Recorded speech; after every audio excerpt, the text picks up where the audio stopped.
Hey y'all, my name is Taylor. Welcome to my channel. So this video is going to be a reading vlog. It is November 12th and I'm just now getting to my November TBR. I was trying to finish a book from October and then once I finished it, I took a little break for a few days and now I'm ready to read again. So I am working off of my November TBR. It was a special project, a collaboration with Lauren from Intuitive Reading. She picked books for my TBR and I picked books for hers. So the first book that I am starting off with is, there's the dust jacket, Andromache by Ellie Richmond. This is a Christian sci-fi book.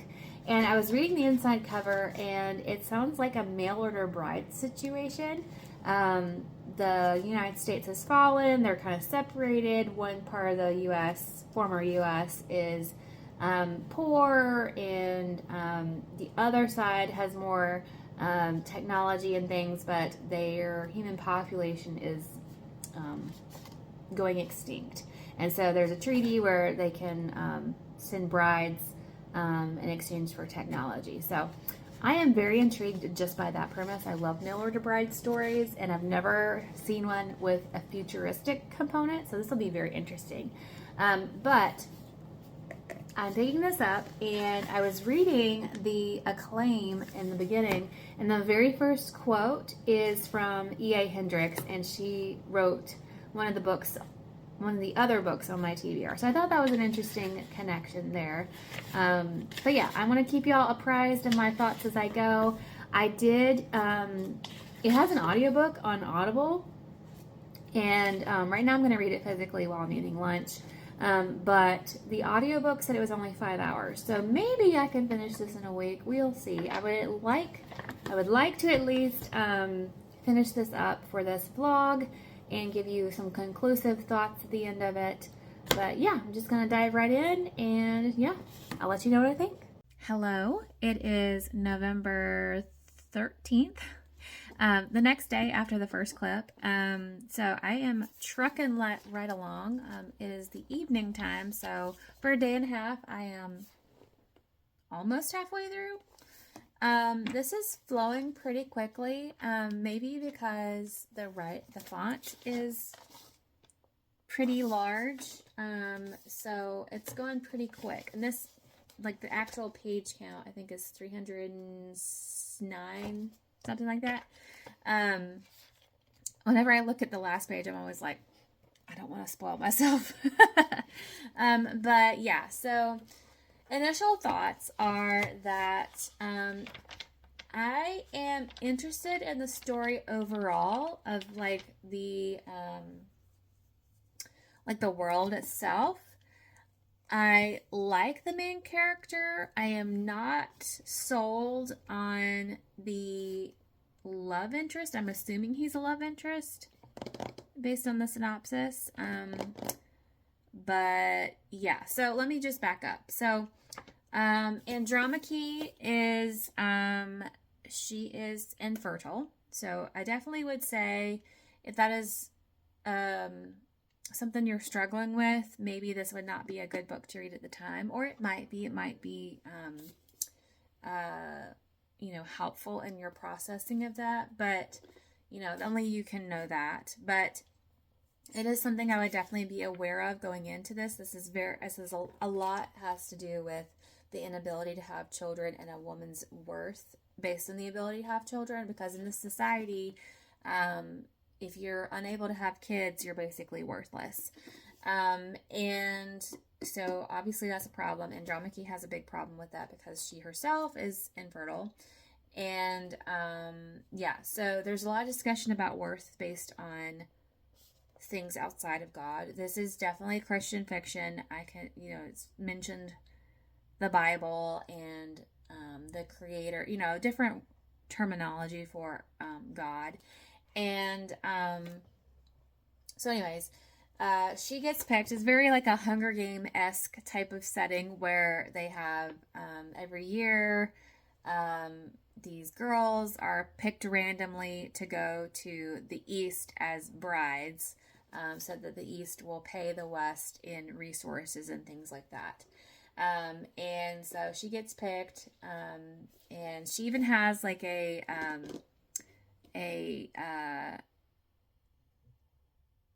moment. She didn't volunteer for it, but she ends up taking some people she cares about with her and kind of like rebels in that sort of sense. So very reminiscent of Hunger Games at that time, that scene. But yeah, we meet Denzel, and he is not what I was expecting. He's very like standoffish, and you find out why. And I don't quite like the why. In my personal reading taste, I don't like that particular reason. I'm trying not to give a spoiler because I feel like that's a pretty decent spoiler. So that's why I'm kind of not entirely sold on him. He's kind of more standoffish than I would like, more like kind of rude and unnecessarily mean, but I guess he has his reasons, but whatever. And then some of the details are just not there, or the conversations don't quite, are not fully fleshed out, or they don't quite make sense to me. So right now, it's okay. I mean, I'm like I said, I'm invested to find out what happens overall in the story, but I'm not invested in the romance yet. I mean, there's just a very inklings of it maybe having some attraction going on, but that's it. Like there's no hint that there will be a romance later on other than that. So there's a lot going on that's wrong in this society. So I'm just, yeah, I'm a settings world building girl, so I am interested enough to keep reading just because of that, but the romance is not hitting it for me yet. So this is like timeline wise, it's supposed to be 6 months from the date of the girls getting picked to marriages starting to happen. So we're not even at that point yet. So this is less than 6 months time frame. So I don't know, but yeah, I just want a little bit more detail, a little bit more, I don't know, information. I don't know. But anyways, yeah, so I'm enjoying it so far. I don't know. Maybe I might finish it tomorrow. I don't know. Probably not. But yeah, just wanted to give y'all an update on my thoughts so far. I forgot to mention that I did get the audiobook, and I don't think I would recommend it because, I mean, the narrator's voice is fine. It's pleasant to listen to, but the way she's reading it, she has inflections in the wrong spots in the sentences, and it sounds very stilted. Like, I'm going to look, I've been meaning to do this, I just haven't yet. Been meaning to look to see if she's an AI, because it sounds very similar to the way an AI would read it. Like, this just, but she does, like, whenever it says she sighs or she laughs or whatever, the actress does do that, so maybe it's not, but just the way she reads it, it's just very stilted to me. I don't know. You can preview it on Audible, and whenever I did, I was like, I don't know, but I had a free credit, and I wanted to read it faster, and I went ahead and got it with my free credit, and now I'm like, I don't want to listen to it. So anyways, yeah, I think I'm going to mostly physically read this just for that reason. But anyways, that's all.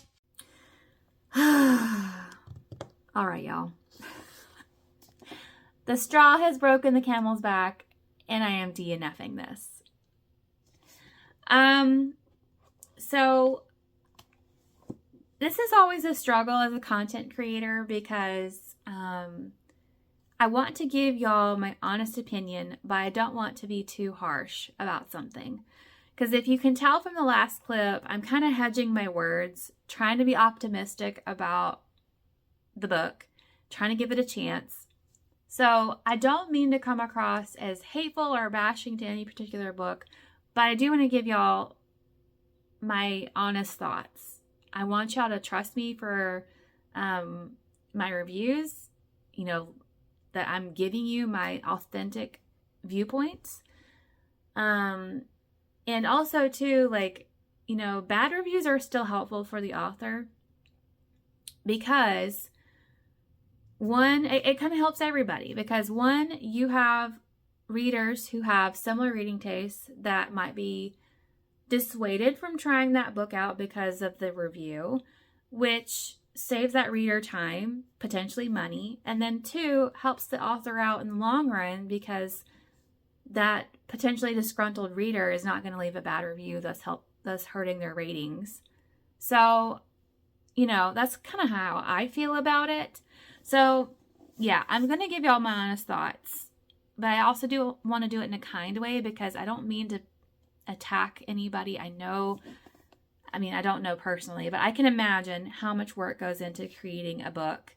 Like all the time into writing it, the costs to actually create the physical book, all the marketing, all the cover design, the setup of the book, all the things.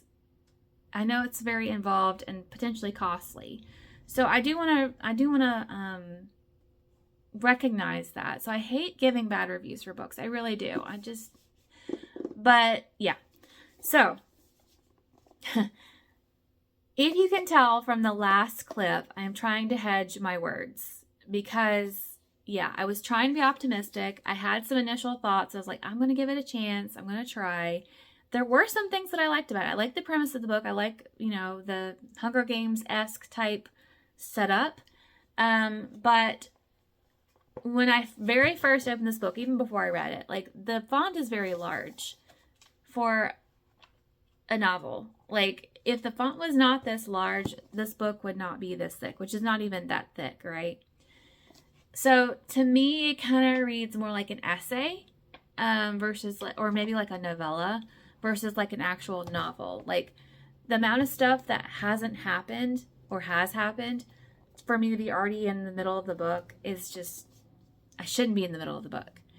I just feel like there's a lot of information that's missing, a lot of sentences, like transitional sentences. For example, there's a dancing scene and 1 minute the couple is talking and the next minute they're dancing. Like there's no like, he took her by the hand and led her to the dance floor, that type of thing, which is details, it's minor, but still I feel like that creates the story better and gives it more, like you can picture it better.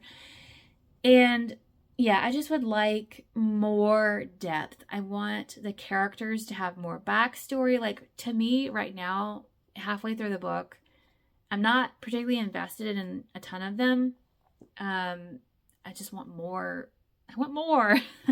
I'm only slightly liking Andromache. Like there's stuff I like about her, but overall she's just an okay character.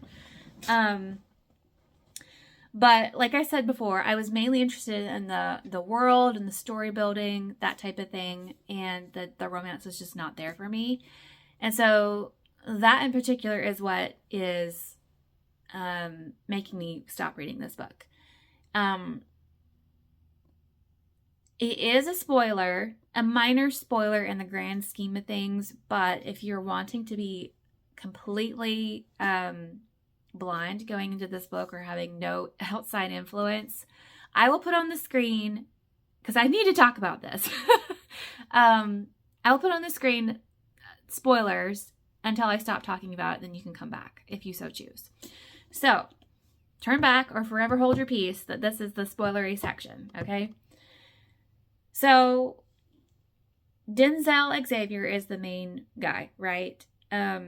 He knows from the very beginning that he is the ascendant. He's the guy who's going to take over everything. He's the one. He's going to have an arranged marriage.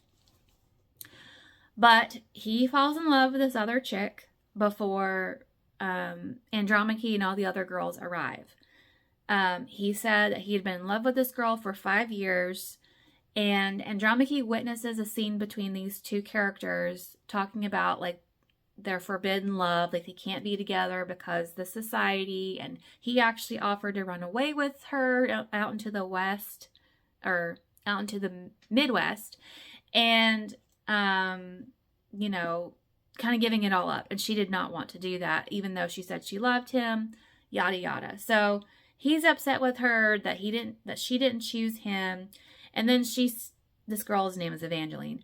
Evangeline says, oh, I'm going to get married next week because I can't take this anymore, whatever. Kind of like a cop out, I guess. And so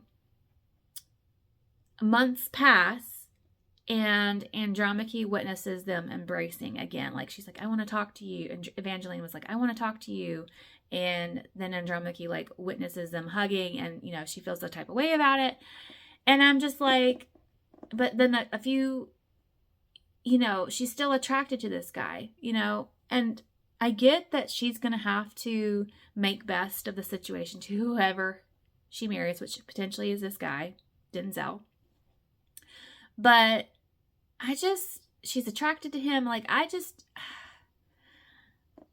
first of all, the hugging thing, while this chick is married to another man, even though that marriage is loveless and the guy's a jerk, whatever, you should not put yourself in the situation of you having another former feelings for this man.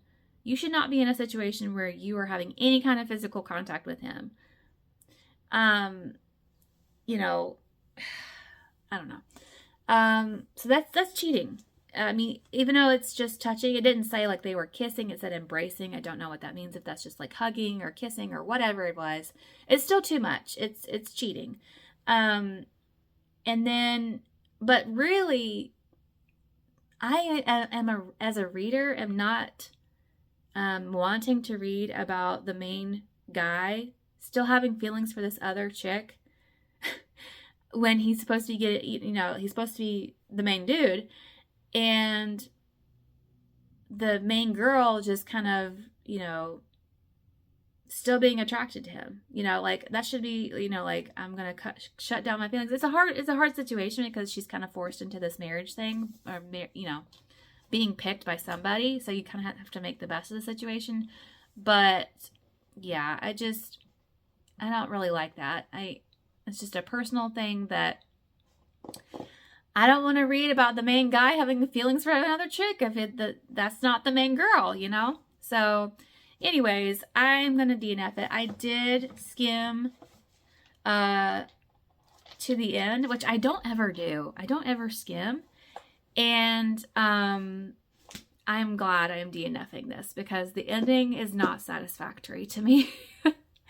I was like, okay, yeah, that would not have made me happy. So it is what it is. I'm going to unhaul that. So the first book of the TBR is a dud for me. Yeah.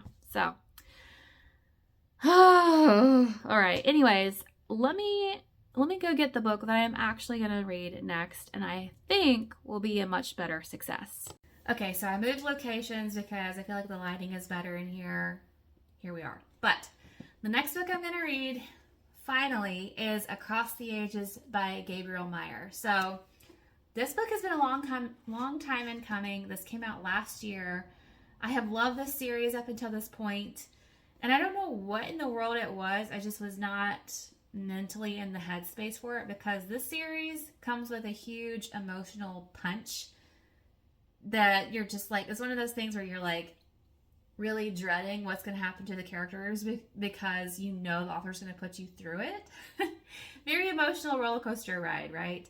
So I was pregnant at the time, you know, dealing with all of that, about to have my second child. Then we moved, all the things, postpartum period thrown in there. So now's the time, because I keep hearing such great things about this. I was in a buddy read chat thing, and most of the other people have read it. Everybody's like, why haven't you read this? I'm like, I don't know. I just love this cover. It's probably my favorite cover out of all of them so far. But yeah, I need to read this, and I think now's the time, because I had some disappointments lately where, I mean, one of them is kind of a semi-disappointment. I read Edenbrook, and I did like it overall. I gave it 4 stars, but the audiobook really, like, it aggravated me so bad. It impacted my reading a lot, my enjoyment of it. Yeah.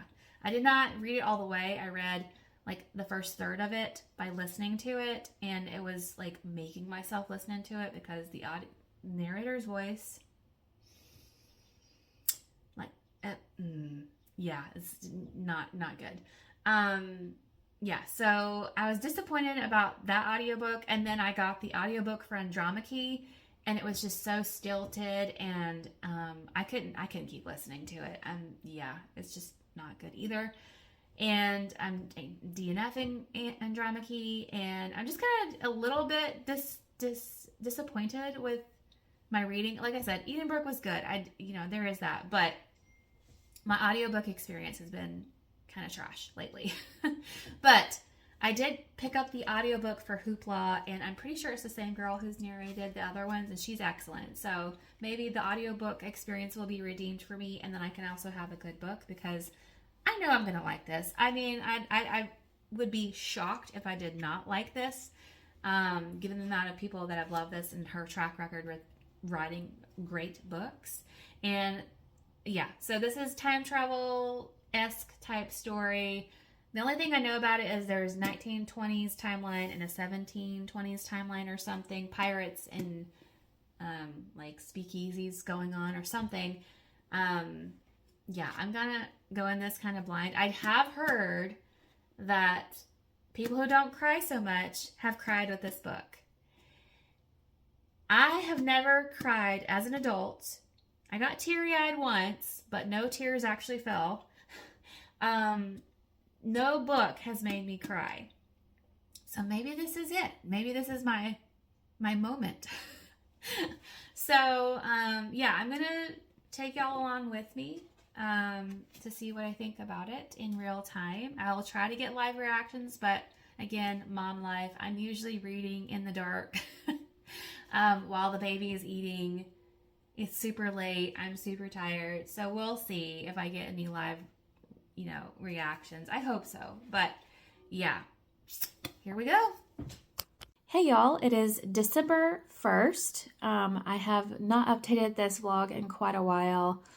There's been a lot going on, and so yeah, but I wanted to hop on here because I am 80% in, and I really am enjoying this book as I expected.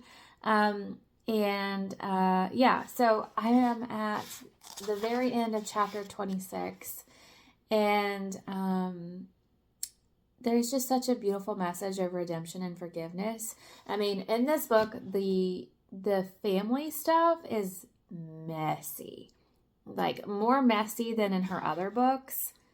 Messy, okay.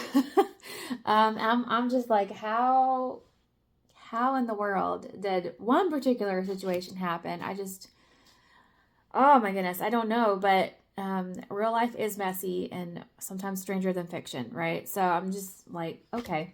But I just want to read to you this this paragraph that someone is talking about forgiveness, and yeah, I thought it was really moving, and it really touched me that this is the type of faith that is in this timeless series. So let's see.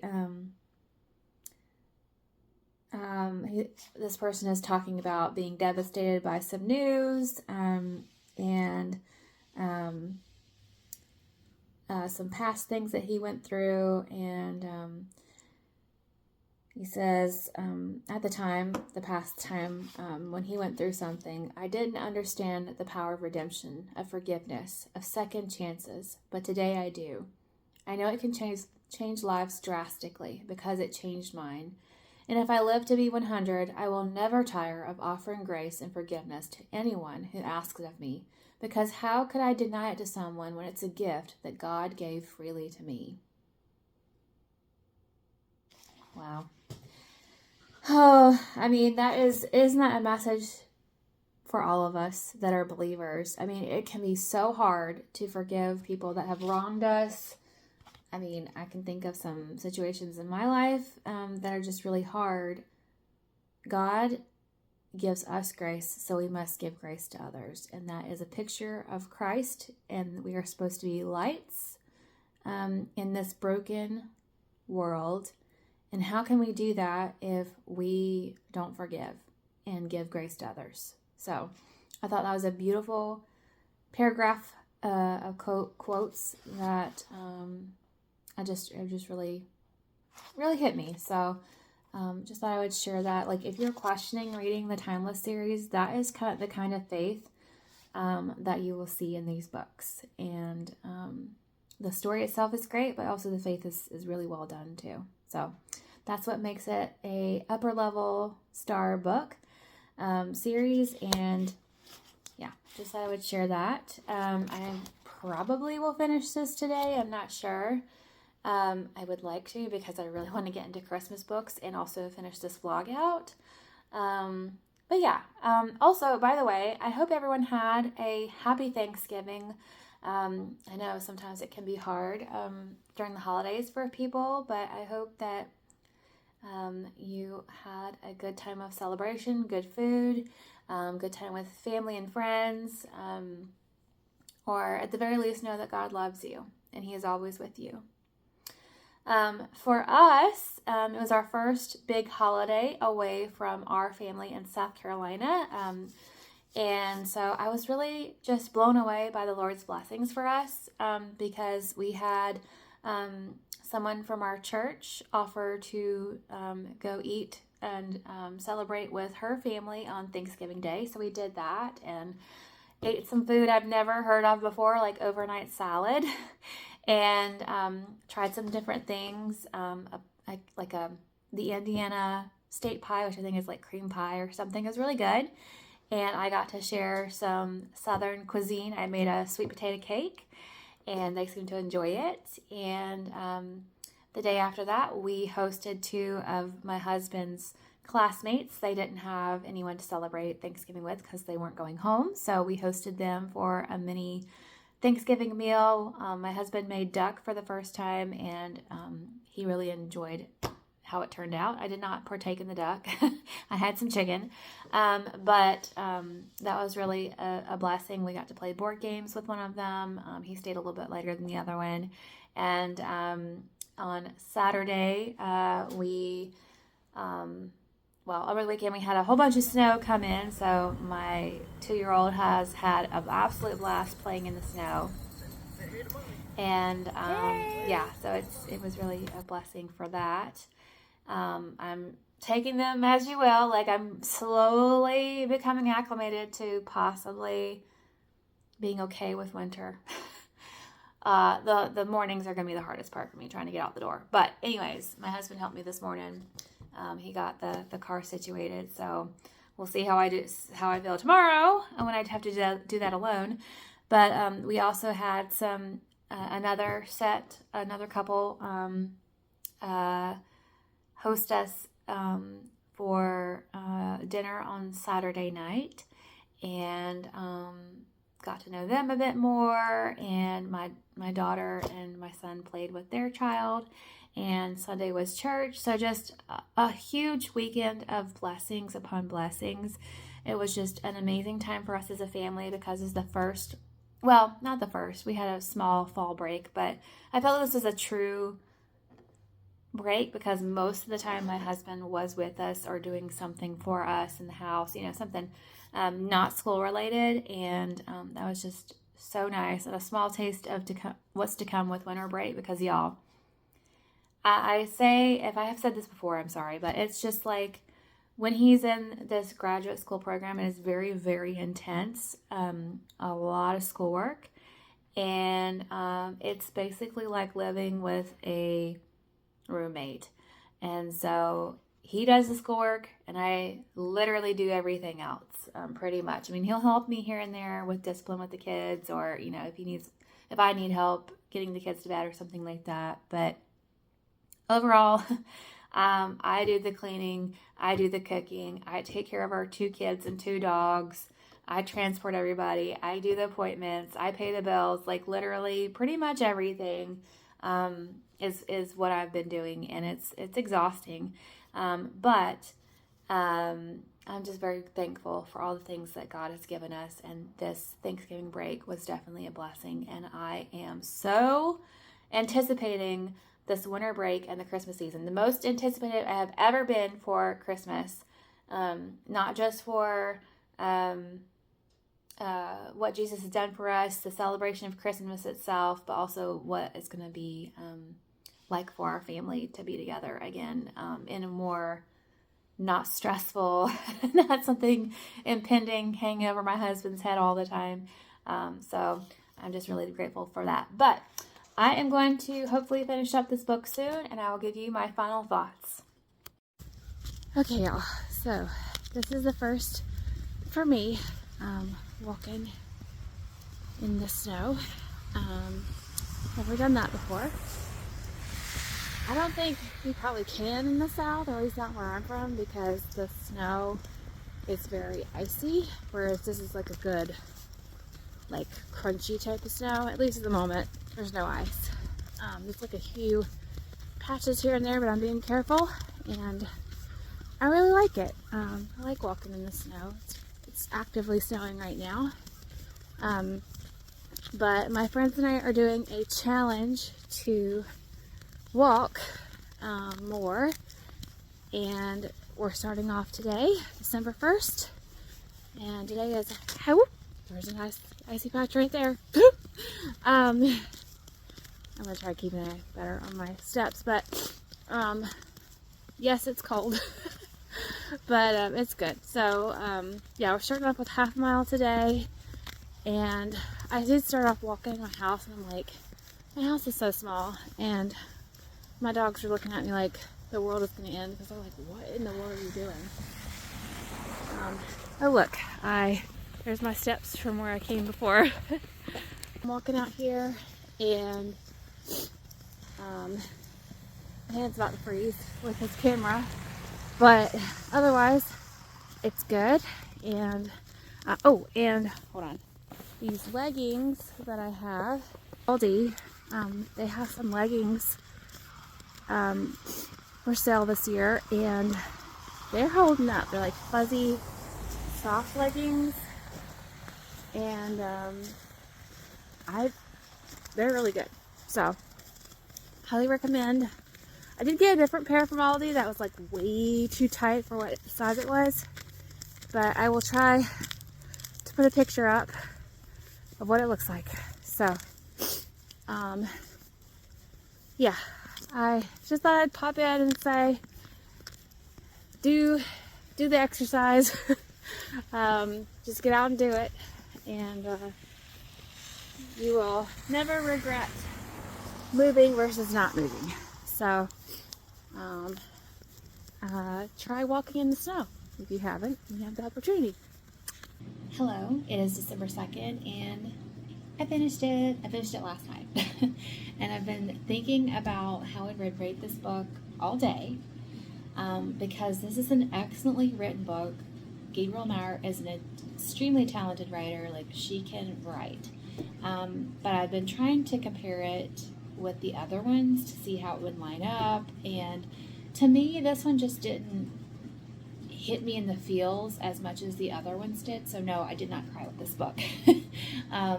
I can see why people would cry, but it did not come close for me. Some of the other ones came closer, actually. So this one did not have any of the like significant plot twists that I had been expected in all the other ones. The three prior ones, there was at least one event that was just completely unexpected, or like you didn't think Gabby would go there. And this one was just a little bit more mellow to me. There was nothing that I wasn't entirely like unprepared for. There were some surprising things, but it wasn't like I'm picking my jaw up off the floor like the other ones. It was still very interesting. I enjoyed reading about both timelines. Both of her lives were fascinating. I did have my favorite. I'm not going to say which one it is. But I did really enjoy all the historical aspects of it, just like usual. Those are my favorite parts. There were some things that I didn't really want to know, like from the pirate life. Some really gross things. I'm like, ugh, gross. But yeah, it was just a fun time. I really enjoyed it. Sorry if you can hear my dog. I don't know what's wrong with her lately, but she's just super whiny. But anyways, but yeah, I enjoyed the ride. Highly recommend. The series is just fantastic. So I have all 4 books that I have read so far, and I was thinking about the lineup because everybody asks you, like, what's your favorite? What's your lineup? So I've been thinking about it, and I'd have to say number 1 for me is In This Moment, which is book 2. This one just really took me by surprise, and the 3 timelines is just, I think this one is the best in my opinion. Closely followed by When the Day Comes. This one had some really hard topics in it. There was something that hit me in my heart because I was going through, in my mind, something kind of similar at the same time, and it just helps me heal. So this one has a special place in my heart for that. And then Across the Ages, which is book 4, and then For a Lifetime, which is book 3. So this is my lineup. The reason why this one is last, it's still an excellent book too, but there were some parts where I felt it kind of dragged. In the 1900s timeline, there was a lot of flying that I didn't particularly care for, so that's why that one's last. But yeah, that's what my lineup is, and I'm trying to think if there's anything else I wanted to say, because there's always something I forget to say. But if you haven't picked up the Timeless series, or if you procrastinated like I did and didn't want to pick up the book, don't. you need to go for it. I just love this series so much. So, but yeah, thank y'all so much for watching. Hope you have a great day. Bye, y'all.